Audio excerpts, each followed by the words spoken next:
My name's Randy Hollerith, and I am the Dean of Washington National Cathedral. And on behalf of Mary Ann Buddy, the Bishop of the Diocese of Washington, and all of us who serve this cathedral, welcome. We are so glad to have you with us. This cathedral is a house of prayer for all people, and you are always welcome here at any time.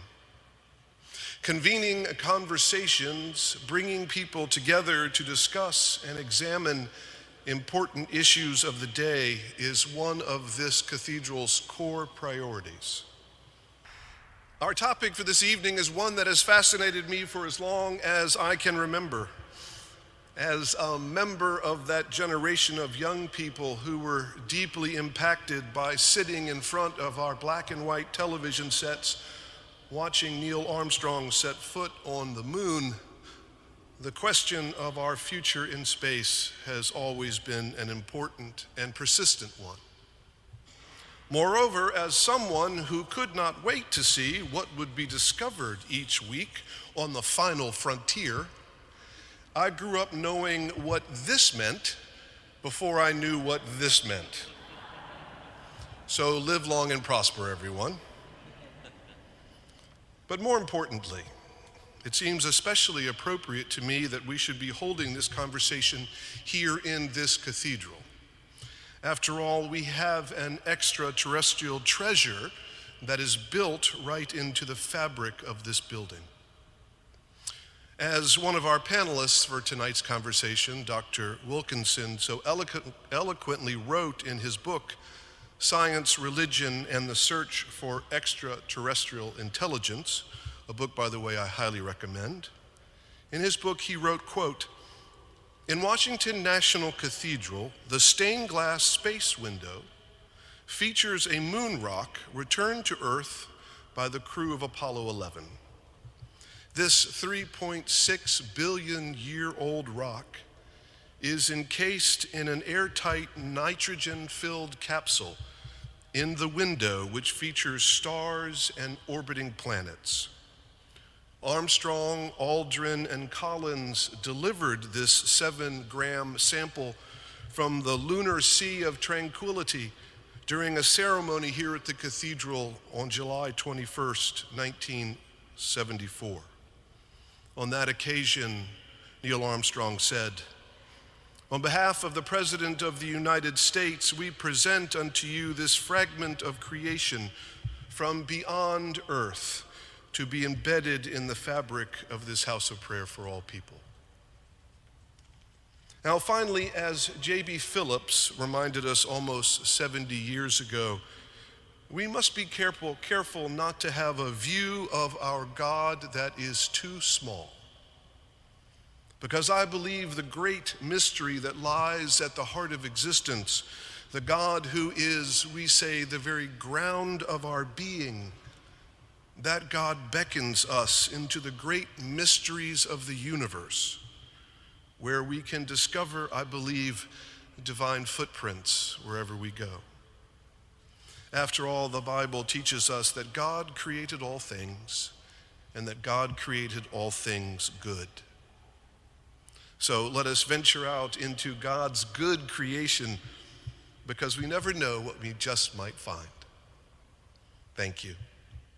Now it's my privilege to introduce Mr. David Ignatius.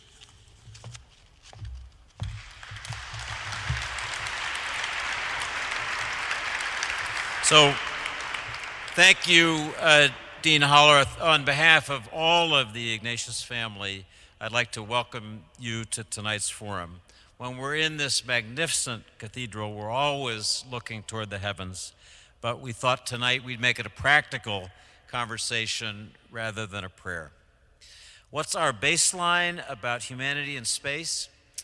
Well, the character Calvin says in the comic strip Calvin and Hobbes, the surest sign there is intelligent life out there in the universe is that none of it has tried to contact us. We will disprove Calvin's line about intelligent life on Earth tonight. I'm certain of that. Now, I'd like to ask Director of National Intelligence, Avril Haines, to join me on stage. While my mic still works. I introduce our other absent, but also, if the technology works, present panelist, Senator Bill Nelson. Senator Nelson was called away from Washington this morning with the ultimate excuse for a NASA administrator. A Martian didn't eat his homework, but because of the launch of SpaceX Crew 3 and its 4 astronauts to the International Space Station, which was rescheduled for tonight from what was going to be a launch tomorrow night, he obviously had to go to Florida. Senator Nelson, sensing that this might happen, taped answers to my questions yesterday before he left. So he's here with us by screen. In addition to being the NASA administrator, I should tell this audience he's a former senator from Florida, an astronaut himself who flew on the 24th mission of the Space Shuttle. Avril Haines, who's here with me, is the Director of National Intelligence, overseeing the CIA, FBI, National Reconnaissance Organization, and all the 18 agencies under her wing. She is truly a modern Renaissance woman, with a first degree in physics from the University of Chicago, a law degree from Georgetown, and experience as a judo fighter, a car mechanic, an apprentice pilot, the owner of an avant-garde bookstore, and then in government as an appellate, law clerk, State Department official, a member of the White House Counsel's Office, Deputy Director of the CIA, Deputy National Security Advisor, and now Director of National Intelligence. So welcome to DNI Haines. I want our audience to think of tonight's conversation, again, assuming the technology all works, as a multi-platform bit of time travel with Senator Nelson, who gave these answers yesterday. Let's start with Senator Nelson. Matt, our technician, if you can make this technology work, roll it. Senator Nelson, you're unique among our panelists as an astronaut who orbited the Earth in 1986 on the Space Shuttle. To open our discussion tonight, tell us what you saw as you gazed out the window during those 98 orbits of the Earth, and what thoughts you had about life on our planet and the possibility of other life in space. The Earth is so beautiful. It's so colorful. It is this magnificent creation that is suspended in nothing. And space is nothing. It's an airless vacuum that goes on and on for billions and billions of light years. And there's our home. I had several reactions as I would float to the window, by the way, usually during our sleep period, because every minute is planned. And I'd cheat on my sleep so I could float there in front of the window and just soak it in. I was struck how fragile it looks. I would look at the rim of the Earth, that bright blue band, and right underneath it I could see the atmosphere and realize that that sustains all of our life here. And then I could see, actually, from this perspective, 36 years ago, I could see how we were messing it up. Coming across Brazil, I could see the color contrast in the upper Amazon region, and then I could look to the east at the mouth of the Amazon and see the silt for hundreds of miles out into the Atlantic. Or coming across Madagascar, back then, they had cut down all the trees. There were no roots to hold the topsoil. So when the rains came, all of the topsoil ran down the rivers, and there it was very clear, looking at the mouths of the rivers in the bright blue waters of the Indian Ocean. And there was all that silt. It made me want to be a better steward of what we have. But there's one other lasting impression I want to tell you about.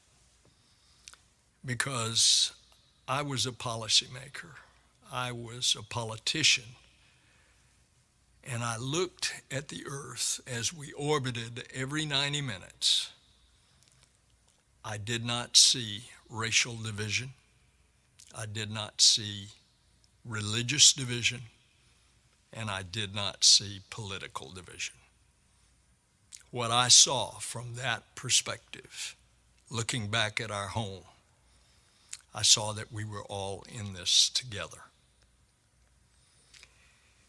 Now, if we have life on this earth, to answer the second part of your question, do I think in these billions of stars that are in our galaxy, and there are billions, if not trillions, of other galaxies, is there the opportunity for another star, a sun, to have planets going about it?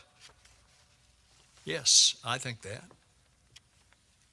Who am I to limit life right here? So, D.N.I. Haines, you began as a theoretical physicist, as I mentioned in introducing you, but you now have the very practical responsibility of running the intelligence community. Nearly all the agencies that you oversee as D.N.I. have some space-based activities in communications, command and control, intelligence collection. I wanted to ask you what guidance you give to your agencies about our vulnerabilities, our missions in space, and I also want to ask whether your agencies are looking, collecting, in the parlance of the intelligence business, for early signs of life out there. So first of all, thank you. And it's hard to follow Bill. He's so spectacular on these issues. And I can't think of a more uplifting location from which to have a conversation about space. I'm a child of the 60s. I grew up watching Star Trek, and I frankly love it. And it's one of these things where, you know, as Bill indicated, it's hard to overestimate rather the inspirational aspect of space, and the fact that, you know, it drives us to innovate in ways I think that it's hard to match in other domains. So for me, in terms of our collection in space and what it is that we're focused on, we are focused generally on life on Earth, and that tends to be where we're, where we invest.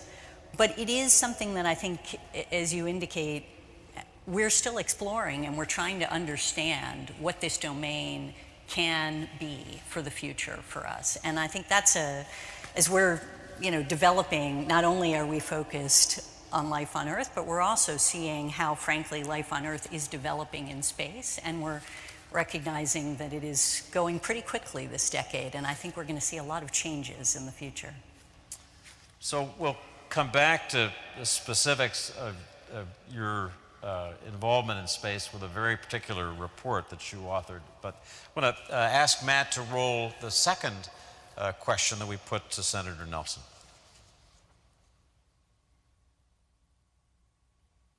Senator Nelson, NASA just announced a new project to work with the scientific community to assess, are we alone in the universe? What do you hope to accomplish? Well, I've asked our science mission director to propose a series of scientific goals as we look out for life in this universe.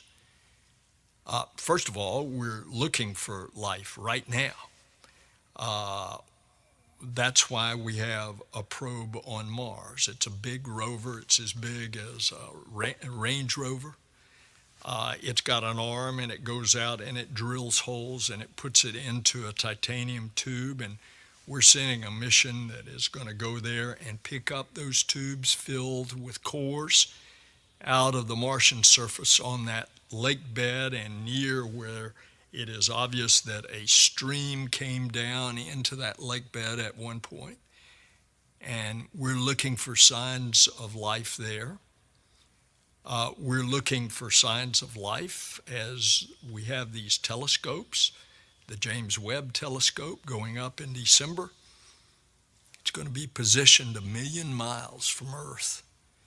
And it's going to look away from the sun, and it'll pick a keyhole, and it'll look through it.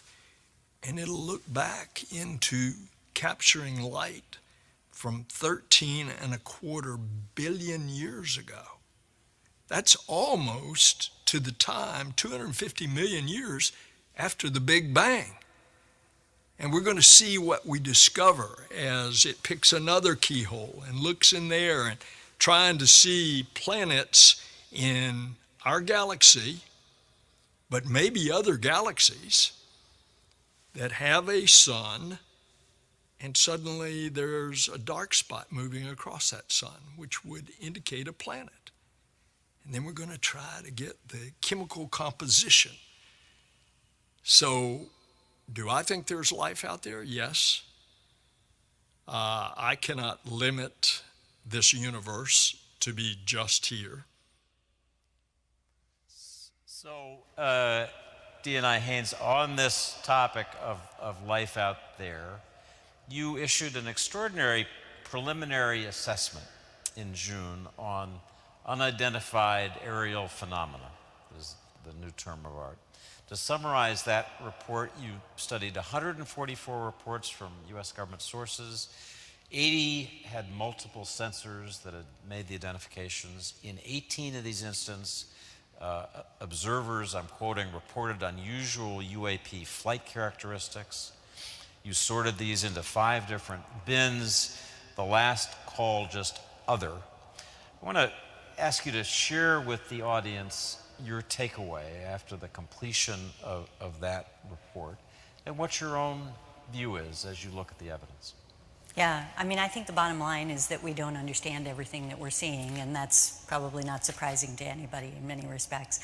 But it was a report that really, Congress asked us to produce a report that assessed what we saw as the threat, essentially, from unidentified aerial phenomena, and what our sort of best understanding was of the different reports that we had identified. And it stretched over from, I think, 2004 through to 2021, the different reports that you indicated, 144 of them. And we had different categories, as you said. So one of them was airborne clutter, another was natural phenomenon, another was foreign adversaries, a fourth one was related to sort of U.S. government or industry developmental programs, and then the fifth one was other. And that basically indicated that we were pretty sure we weren't going to be able to characterize every single one of these reports in the various categories that we'd identified because, frankly, we were not able to understand everything about it. And a large portion of that is based on the fact that we don't have a consistent way of reporting this information. We need to integrate, frankly, a lot of data that we get. We need to get better at collecting information that's useful to us from different sensors that are available to us. And we have to deepen our analysis in these areas. And that's something that, frankly, probably also doesn't surprise you in the sense that that's how we typically approach our intelligence work. And the main issues that Congress and others have been concerned about are basically safety of flight concerns and counterintelligence issues. But of course, there's always the question of, is there something else that we simply do not understand that might come extraterrestrially? Let me just ask a follow-up question. I'd love to hear your comments about what the tradecraft of UAP detection is. How we'll know what we know. How would we know if we were being observed, for example? That's, I find, a question people pose to me often in the weeks before this session. What is the tradecraft? Well, the tradecraft isn't any different for unidentified aerial phenomenon than it is for the rest of our work in the intelligence community, which is to say that, we do our work very much as I was indicating. We sort of, collect all of the information we can through a variety of different sensors, people are reporting things, we're picking up things technically, we're doing a variety of work to try to understand what it is that we're seeing. We are then taking other information that we have to determine, is it something that we know about in that area? Is there some other reporting that we might not normally think of as being connected? And then we do our analysis as we normally would to sort of say, okay, put it into context. What are the likely possible options? How do we characterize it, bucket it, and think about it? All of that is sort of the standard way in which you work. But it doesn't mean that that we are definitely going to be able to tell if we're being observed under the circumstances. I mean, I think there's a lot of different ways in which that might be revealed, but certainly we're working to make sure that we understand what we do see and what phenomenon is identified, and otherwise we're going to have to wait for Bill's science work, I think, to actually reveal some of these additional possibilities, not to mention some of the other people that I think you'll talk to later today. So let's turn back to Bill, who discusses that in his other remarks. Matt, let's roll the next clip from Senator Nelson. Senator Nelson, the Artemis program is scheduled to return humans to the moon by 2024.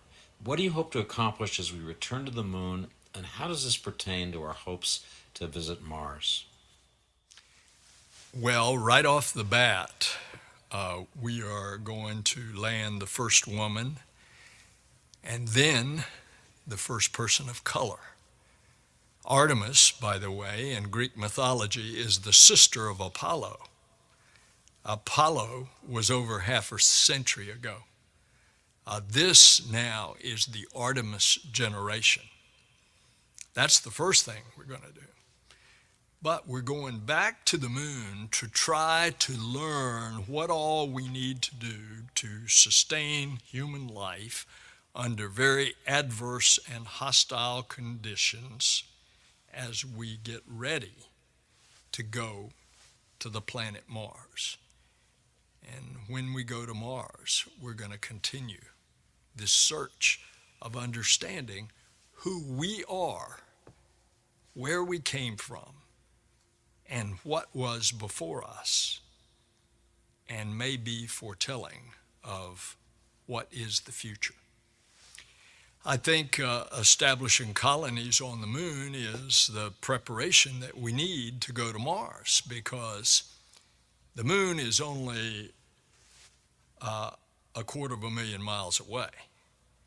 We can get there in 3 or 4 days and get back in 3 or 4 days, a relatively short trip, and we showed that we could do that back in the Apollo program. Mars is a different story. Mars, you got to get the planets aligned correctly to have the shortest distance, and unless you go there real fast with new propulsion technologies, which we are developing but not developed yet, unless you can sprint there in, say, 40 days, if it takes you 8-10 months to get there, you're going to have to stay on the surface for quite a while in order for the planets to realign to be able to get back in that period of time. So we're going to the moon to learn what we need to do as humans to survive when we go millions and millions of miles out to the planet Mars. So D&I Haines, space is now, sadly, a military domain. Russia and China have tested anti-satellite weapons. The Chinese are reported to have one satellite that they call the Shijian-17 with a robot arm that can pluck satellites out of orbit, in theory. How serious are the threats to our space-based architecture, civilian, military, intelligence? And what are the intelligence community and the Pentagon doing about that threat so that we're better protected? Yeah, so first of all, I mean, our space-based architecture we rely on for domestic and international commerce. We are beholden on it for our homeland security. It's quite intertwined with critical infrastructure, for example. So There are 55 critical functions that that our Department of Homeland Security has identified as critical, and really all of them are connected to space in a variety of ways. It is critical to our national security, our military capabilities that rely on space, and it's critical to scientific discovery, as we know. And so it is fundamental to so many different aspects of our life and our interests. And yes, the threat is real in the sense that both China and Russia are increasingly building space into their military capabilities. They both have both ground-based and space-based counter-space capabilities. They have effectively counter-space capabilities that allow them to jam some of our satellites. They have directed energy weapons that allow them to essentially blind sensors on various satellites. They have, in the context of, for example, China has a anti-satellite missile that is capable of attacking satellites in LEO, in low Earth orbit. So there's a variety of concerns in this area. And in terms of what we're doing about it, we are absolutely committed to protecting, frankly, access to and the capacity to explore space for a variety of nations, ourselves, our allies, our partners around the world. We recognize how important this is to our collective human prosperity. And therefore, we're looking to defend our architecture and make sure that, in fact, it's capable of being resilient through these periods. Matt, let's hear what Senator Nelson had to say about these tensions, great power conflicts. Senator Nelson, at a time of rivalry and tension here on Earth, do we need more joint space missions with rivals like Russia and China? If ever there's been a success between nations that were hostile on the face of the earth, it's between the Soviet Union and the United States in 1975, in the middle of the Cold War. An American spacecraft and a Soviet spacecraft rendezvoused and docked, and the crews lived together. And they did that for 9 days. And even though we have our terrestrial problems with Russia, a la Putin and his government, we are cooperating in space. And remember I told you about that Apollo-Soyuz? That was led by General Tom Stafford and General Alexei Leonov. Those two, after that mission, became such friends that over the years, Alexei helped Tom adopt 2 Russian boys who are now out of college. And when Alexei died a couple of years ago, who was asked to give the eulogy? None other than Tom Stafford. I think that shows you what we can do. We're not having that success with the Chinese government. They've been secretive, non-transparent. They have not wanted to cooperate. And yes, we could have some trouble in space vis-a-vis the Chinese. D&I Haines, I want to ask you to take that question to the next level. Intelligence is about thinking about the unthinkable. It's about measuring risks that are over the next couple of hills. When your analysts think about a world, a solar system where we can imagine colonies on the moon, maybe further, what do your analysts think as they begin to assess this about the possibility of conflict, that the kind of colonial wars that we read about in science fiction could be part of our human reality? Yeah. Well, first of all, not surprisingly, we're trying to avoid any colonial wars in space. But beyond that, this is, first of all, I mean, I think from our perspective, we don't see it as this sort of separated and isolated domain. To the extent that there's going to be a conflict, it is far more likely that we have a situation where it's a conflict on Earth and it's a conflict in space, and the two are connected to each other. And so we work through essentially scenarios in which we identify, here's a variety of ways in which we can integrate deterrence, which is our classic way of essentially managing conflict. And in that context, I think, we're consistent in saying to the policy community as they think through what are the sort of strategies for dealing with this, that if you want to affect deterrence, you can't just think about it in space. You've got to think about it in an integrated way across all of the different domains in which you're likely to engage in conflict. So that's one aspect of it. But another aspect of it, too, I think, is just that space is a domain in which we obviously have some treaty law. There were sort of 6 main treaties in the 1960s. There have been a variety of international efforts and norm making over the years that have developed. But it is still, in some respects, quite nascent, which is to say that there's a lot of additional work to be done to create the frameworks that will ultimately, I think, be relied upon in space.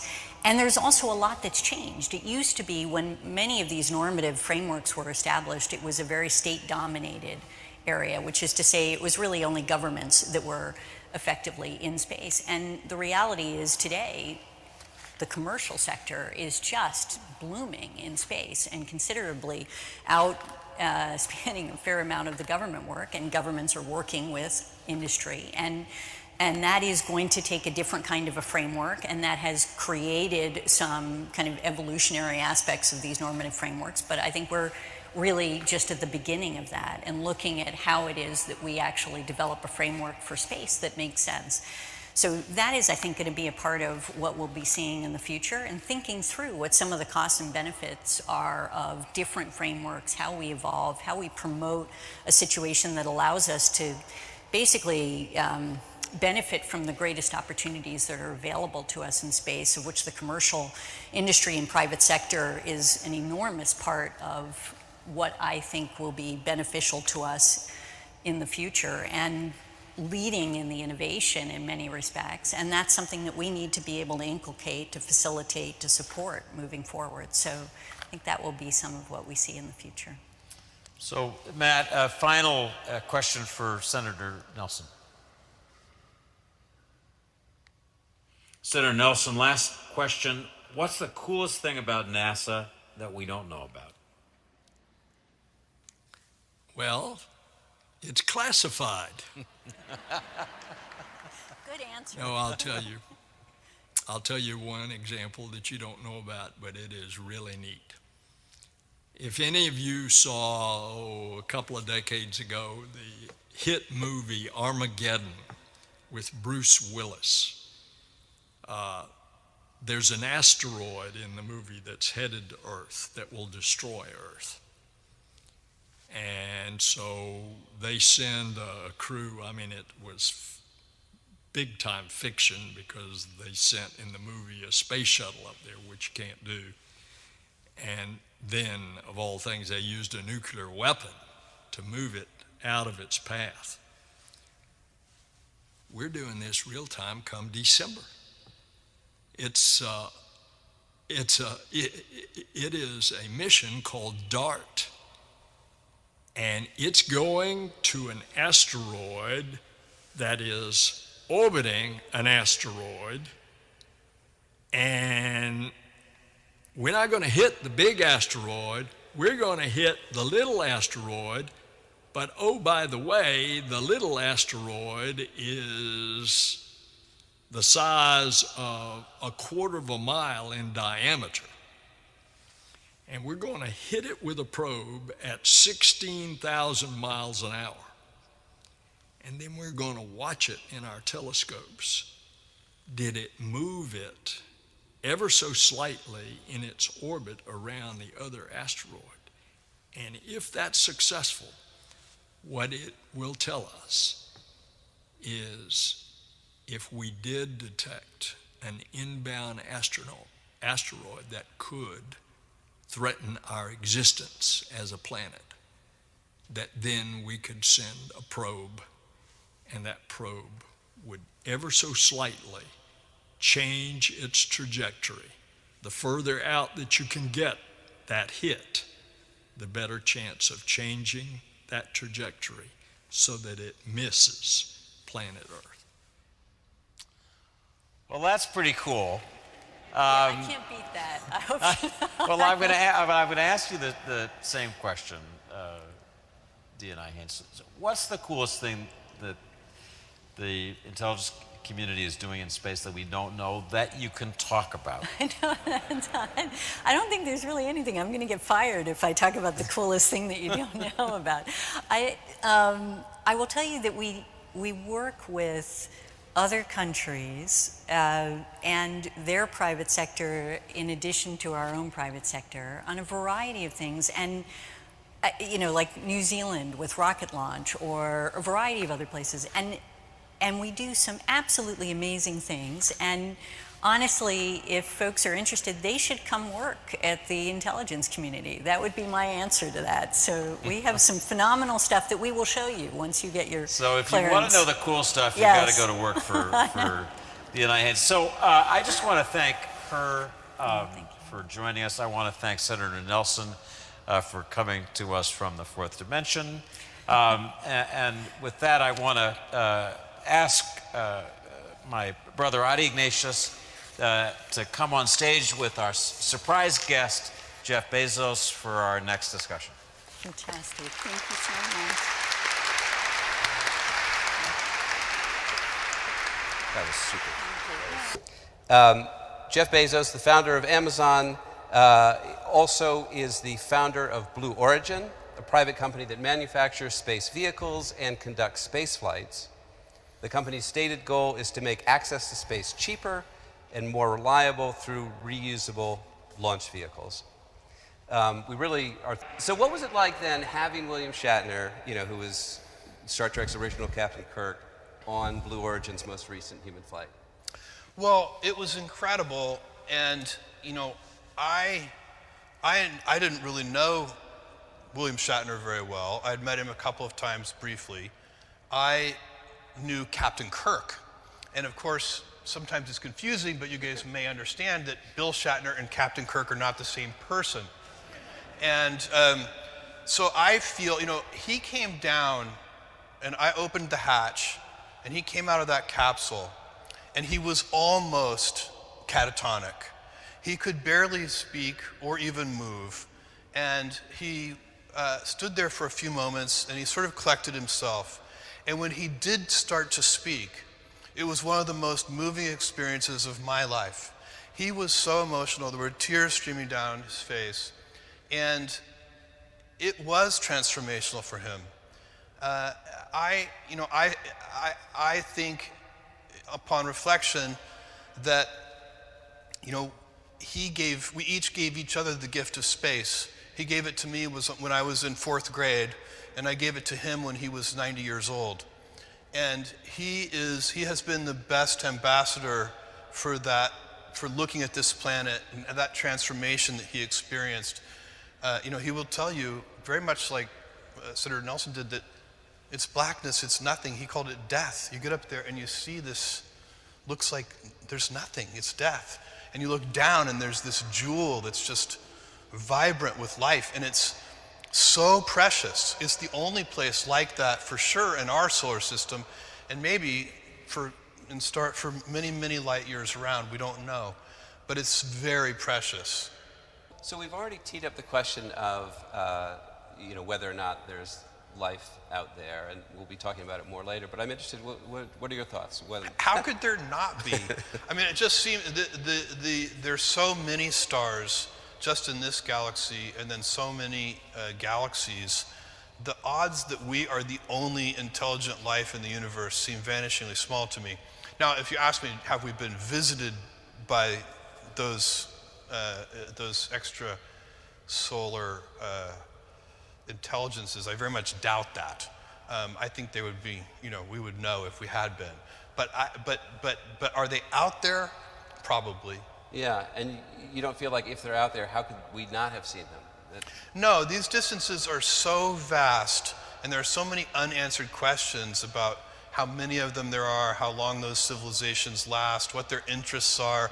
Some of them may, just not be that interested in leaving their solar system. Thank you, that was great.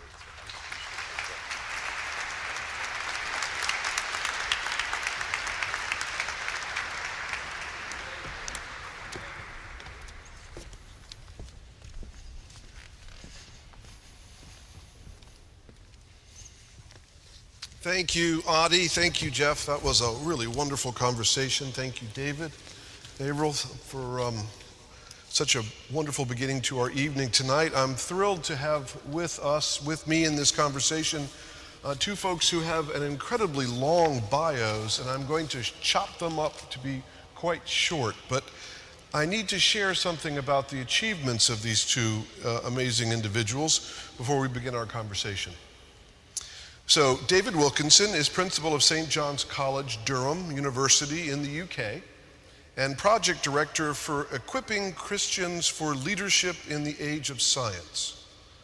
And before working in Durham as a professor and theologian, he was a scientist and then a Methodist minister in inner city Liverpool. He earned PhDs in astrophysics and systematic theology, demonstrating his long interest in the dialogue of science and religion. His current work involves the relationship of Christian theology to contemporary culture. He's published several books, including The Power of the Force, The Spirituality of Star Wars Films. So we got Star Trek and Star Wars in tonight, which is great. And Science, Religion, and the Search for Extraterrestrial Intelligence from Oxford University Press in 2017. Avi Loeb is the Frank B. Baird Jr. Professor of Science at Harvard University and a best-selling author. He received a PhD in plasma physics at age 24 from Hebrew University in Jerusalem and was subsequently a long-term member at the Institute for Advanced Study in Princeton, where he started to work in theoretical astrophysics. In 1993, he moved to Harvard University, where he was tenured 3 years later. Loeb is the current director of Harvard's Institute for Theory and Computation, founding director of Harvard's Black Hole Initiative, and the longest-serving chair of the Harvard Astronomy Department. Loeb has authored more than 800 research articles and 8 books, including his most recent in 2021, Extraterrestrial, and also Life in the Cosmos.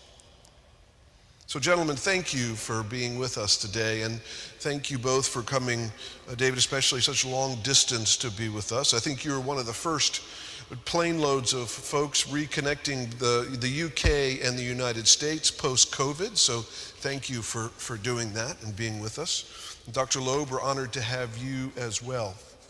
So I'm going to jump right into it because our time is quite limited here tonight. So I'm going to start with you, Dr. Wilkinson.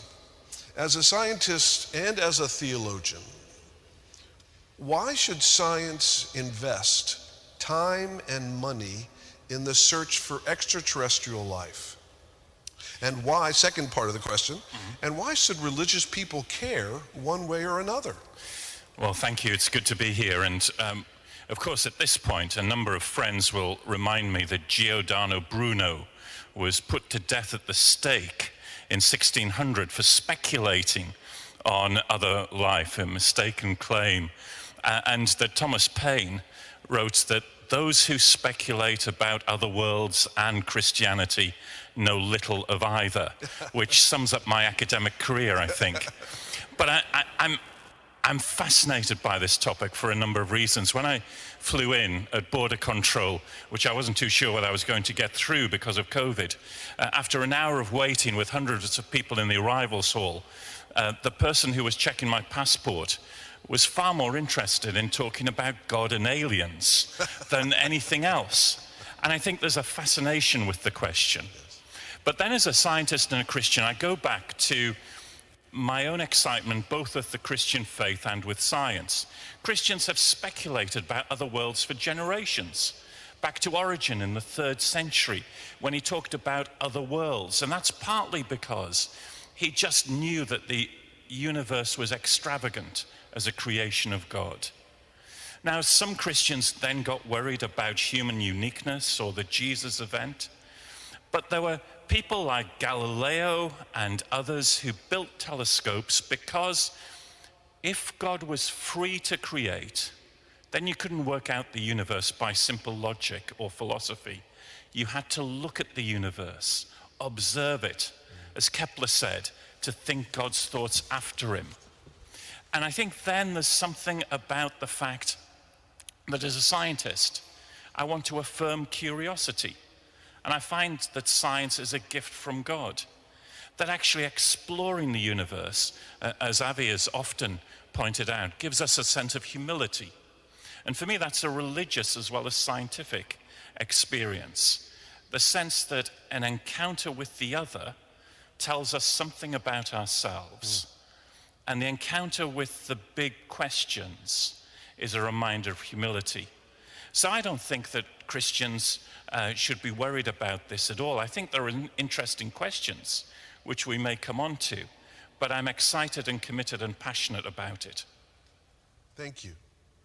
Now, so Dr. Loeb, just jumping right in with you as well, you recently released a book called Extraterrestrial, The First Sign of Intelligent Life. Incredibly fascinating book that has sort of taken the world by storm. You've gotten quite a bit of attention around your work and your theories.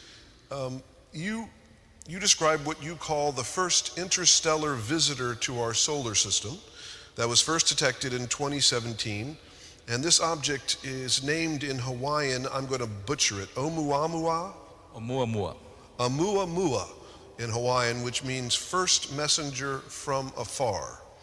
And your research, if I'm correct, into this interstellar visitor has created quite a stir because you don't think it's a comet or a meteor or an asteroid that has come through our solar system, but a spacecraft or an alien artifact that has been traveling towards us for perhaps millions of years.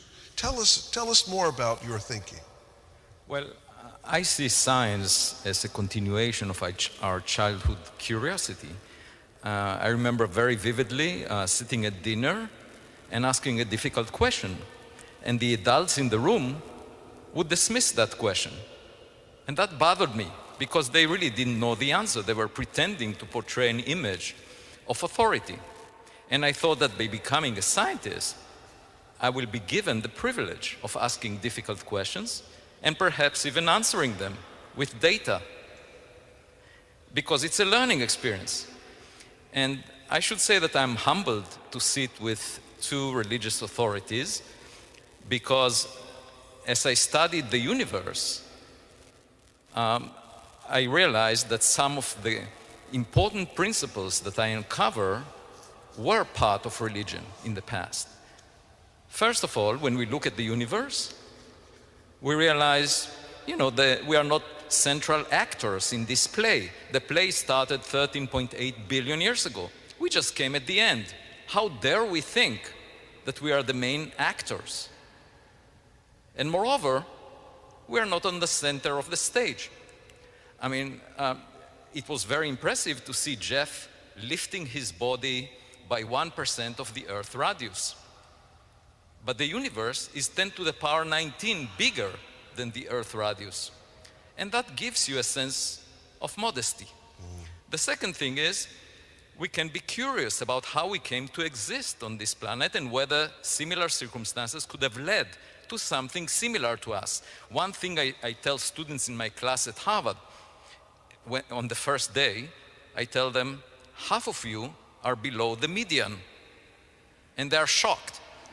Because coming to Harvard, they believe that all of them are in the top 1%. But the definition statistically of the median is that half of the students in the class are below it. And if we look at ourselves, we definitely behave as if we were below the median of intelligent civilizations out there. And the last thing is, when you see the big picture, you get a sense of calmness. We are preoccupied with what's happening here, impressing each other. When you look at the big picture, it's not so relevant. So I have a twist on religion that I would like to introduce, if you allow me. First of all, we are almost developing life in our laboratories. We are able almost to produce synthetic life in some laboratories on Earth. And so God in many religions was the creator of life, was the creator of the universe. If we, in the future, understand how to unify quantum mechanics and gravity, we might even be able to create a baby universe in the laboratory. So my point is simple. An advanced scientific civilization could be an approximation to what we called God. And the second point is, religions argue that humans were created in the image of God. Well, I would argue that we are now developing artificial intelligence systems that are in our image. So in the image of an advanced technological civilization, you will have AI astronauts. I don't think we should send people to space. We were selected by Darwinian evolution to survive on the surface of this rock. And in space, there are many hazardous conditions.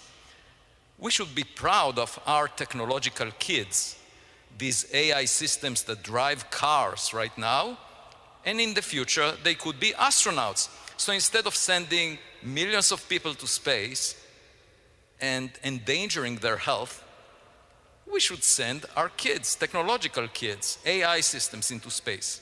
Now, if we can imagine doing that, someone else might have done it, because most of the stars formed billions of years before the sun. So my point is simple. Let's look at the sky and check if there is any equipment, AI astronauts, that were sent by other civilizations. And that's the goal of the Galileo project that we established a few months ago, that received private sector funding, and we plan to use telescopes and look at the sky. Because if we don't look through our windows, we can argue that we don't have neighbors, but that will not get rid of our neighbors. And Oumuamua was the first interstellar object that came from outside the solar system that was spotted near Earth in 2017.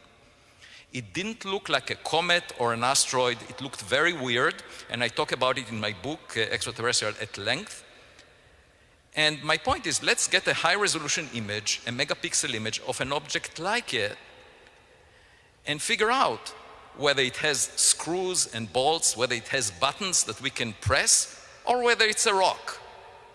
Because all the suggestions made by my colleagues, astronomers, were of something that we've never seen before. And, you know, if you imagine a caveman finding a cell phone, the caveman would say, oh, this is a rock of a type that I've never seen before. But that's just the beginning of a learning experience. And my point is, let's embark on this learning experience. That's what the Galileo project is all about.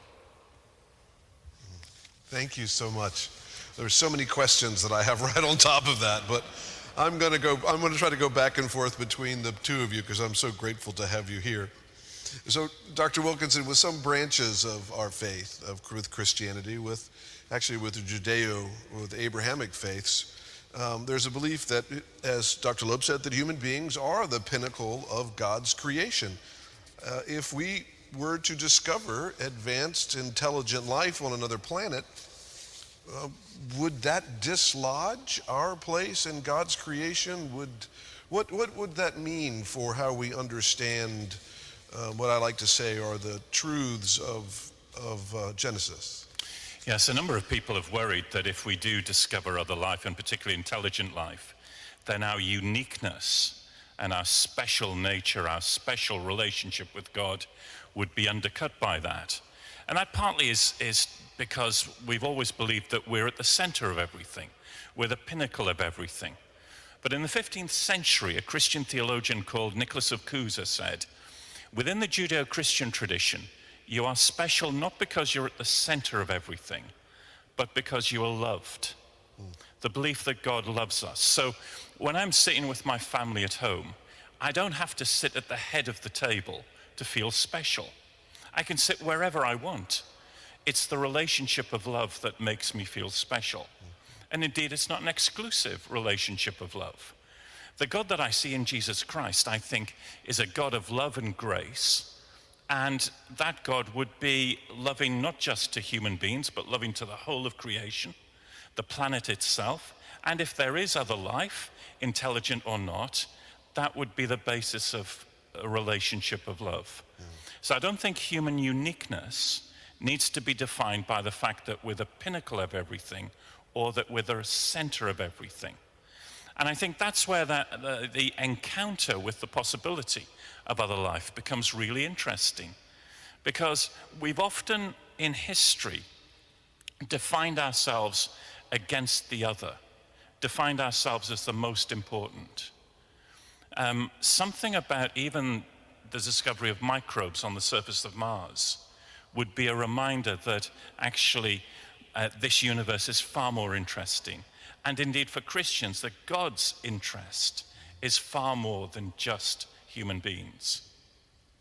And I would dare say that this is all a piece of that great humility that Jeff Bezos is talking about in the experience of looking at our fragile earth, as well as Bill Nelson's comment, is that it does humble us as to our place within the cosmos. The experience of awe, coupled with the experience of a precious gift of this earth, I think is both inspiring and humbling. And I think that view of life in a different way, that overview, as Jeff talked about, is really important. I've not been to space. I'd love to someday, but I love roller coasters. And my wife and I love roller coasters, and we remember going to a theme park where there was one roller coaster in England called the Big One. We arrived at the theme park, there was no parking spaces anywhere. We drove round and round and round, couldn't find one. We were having an argument. We eventually got to the roller coaster, we weren't speaking to each other. We got on the roller coaster and we went up that first hill. Most people look down at the big drop when you get over the first hill. But let me tell you, if you go to England and you go to a place called Blackpool and you go onto the roller coaster, the big one, and when you get to the first hill, instead of looking down, you look over your shoulder, you will see so many parking spaces you will not believe. I mean, parking space after parking space after parking space. Those things which look at one level to be problems are given a different perspective at another level. And so overview doesn't take away problems, it defines things in different perspectives. And that's the wonder of space for me. Can I steal that whole thing for my sermon on Sunday? At a price. At a price. Dr. Loeb, I think your whole book and your conversations about, I'm going to mispronounce it again, Oumuamua. I practiced pronouncing it about 5 times, but I practiced pronouncing it wrong from reading the book, so I can't get the wrong out of my head. If you think about Oumuamua and what it could be and what it might mean for our need to pay attention to the cosmos, what do you think about some of the things that Avril Haines was discussing, or that David was asking her about, these objects that have been tracked by our pilots, the videos most recently released the past couple of years that cover the New York Times, all of that. What do you think about those experiences? Right. Well, first I should say that during the Jewish high holidays this year, I got an email from a rabbi in Ann Arbor, Michigan, that gave a sermon about my book. So the sermon was given. But with respect to your question, that's the second branch of the Galileo project. We would like to take high-resolution images of unidentified aerial phenomena and figure out what they are. Because it's not a philosophical question. If you have good enough data, you can tell. And if we read off the label with a large enough telescope, we can read off the label that says made in China, made in Russia, we will gladly deliver the information to Avril. I don't care about that as much as I don't care about a high-resolution image of a bird. I would deliver that data to a zoologist. These are boring as far as I'm concerned as a scientist. I mean, I know that Avril really very much focuses on those. But for us, something unusual would be intriguing. And, you know, it's a fishing expedition. If we find only sardines, so be it. I should say one thing about humans. I mean, we talked at great length about the good qualities of human, but if I look at human history, the one thing that strikes me is that the source of all evil is the human ego. And the best example is the Second World War, where the Nazi regime triggered the death of 75 million people. That was 3% of the world population in 1940, 20 times more than the number of deaths triggered by COVID-19. Just think about it, 20 times more because a group of people decided to feel superior relative to other people. And my point is simple. Suppose we find a smarter kid on our block. Then all the small differences between us are meaningless. Showing off in space is an oxymoron. And my hope is that once we discover intelligence out there, we will treat each other with more respect as equal members of the human species. Amen. That's another good sermon. Thank you.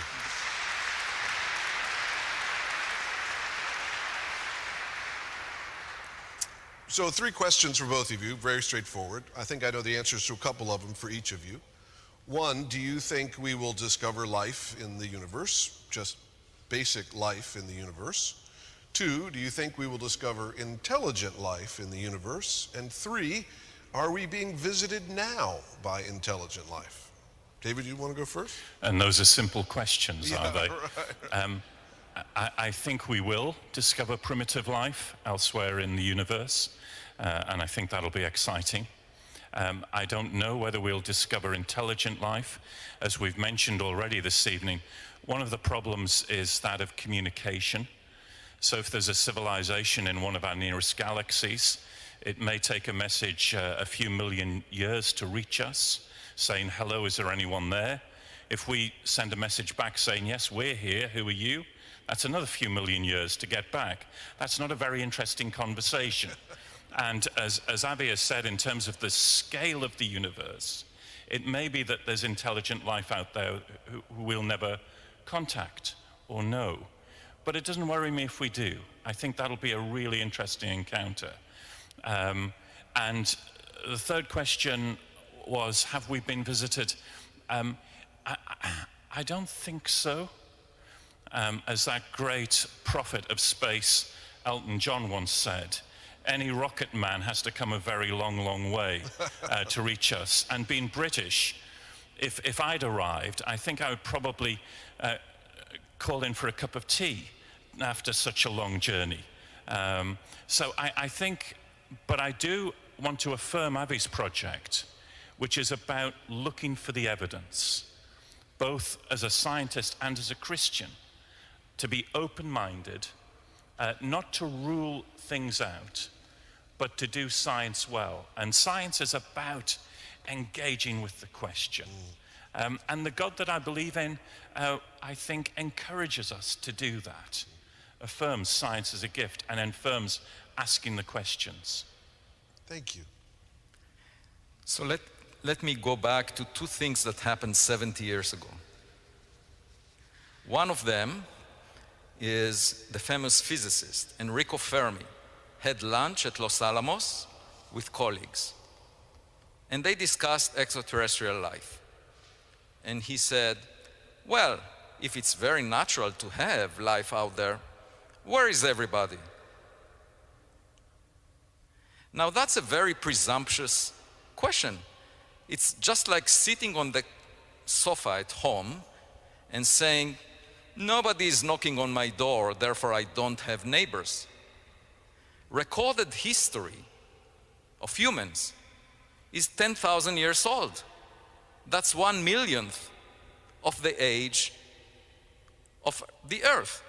So how dare we say we don't hear a knock on the door right now, therefore we don't have neighbors? It makes no sense whatsoever.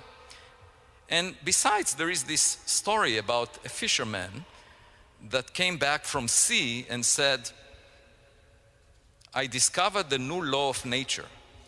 All fish are bigger than 2 inches.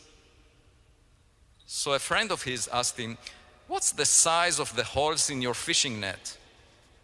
And he said, 2 inches. And my point is, Fermi did not use telescopes to look at the sky. He just wanted them to show up in his front porch and communicate. The point is, suppose there are AI systems that are small. Now, the Oumuamua, this object, was the size of a football field. It was discovered in 2017 just because a few years earlier we had the first survey telescope that could detect the reflection of sunlight from an object the size of a football field that passes within the orbit of the Earth around the sun. Before that, we didn't have that. So obviously Enrico Fermi used a fishing net that has holes that are too big. He couldn't see that. And the second point is, if these are AI systems that may be astronauts visiting us, not biological creatures, we might need our own AI systems to figure them out. Sort of like relying on our kids to interpret content we find on the internet because they're more computer savvy. And that's a new technology that we can now use to figure out what's going out there. Now, the second thing that happened 70 years ago was that we decided we have radio communication. We had it for, by now, 126 years since Marconi sent the first transmission. And we say, okay, we transmit radio signals, they must transmit as well, let's look for them. But that's just like trying to have a phone conversation. You need the counterpart to be active. And if they lived for a short time, as Jeff was pointing out, they might not be around anymore. You can't have a phone conversation with an ancient culture on Earth that is not around anymore. And a much better approach is to do archaeology. Here on Earth, search for relics that they left behind. And in space, it means looking for equipment that they sent and that kept accumulating in space, just like plastic bottles on the surface of the ocean. That's what the Galileo project aims to do. Search through telescopes for equipment floating in space. It sounds to me common sense. And with $100 million, we should be able to say something very interesting on this question. And that's what I hope to raise. I think that is a fantastic project and something that I will love to watch from a distance. There's no way to wrap this up because I have 85 more questions for both of you, but I'm getting flashed about our time limits here. I just want to end on the faith note, if I might, as a bias on my part. But you, Dr. Wilkinson, you say that the search for extraterrestrial life is the biblical prime directive. What does that mean? Kepler once said that science is thinking God's thoughts after him. And so part of the gift of curiosity, for me that's been made in the image of God, is the ability to ask questions of God's creation. That's what happened in my own life at the age of 17 when I became a Christian, and I found that science was introducing me to the things that this God had created, particularly the laws of physics and the beauty and elegance of the laws of physics.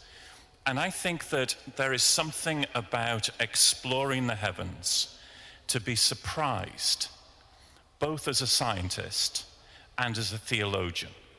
For the God that I believe in is a surprising God at times, and he breaks the insularity of some of my prejudices and some of my preconceptions.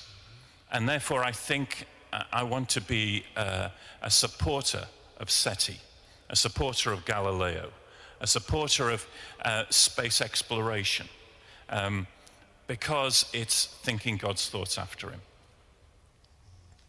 If I were to add to that, let me just spend a few seconds on the origin of the name Galileo. It comes from the northern part of Israel, Galilee. And in Hebrew, Galilee means a cylinder.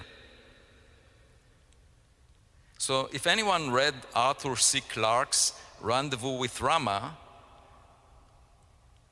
a cylinder is meaningful in this context.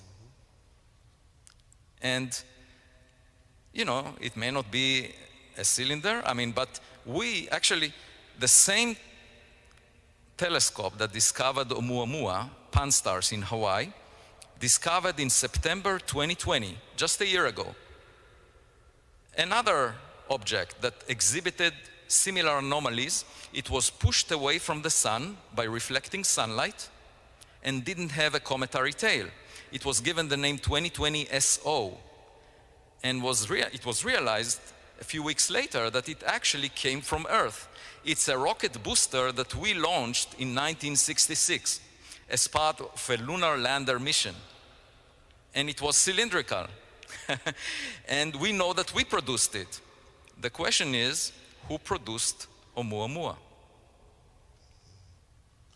Great question to look for those answers. Thank you both so much. I'd like you to join me in thanking all of our guests tonight.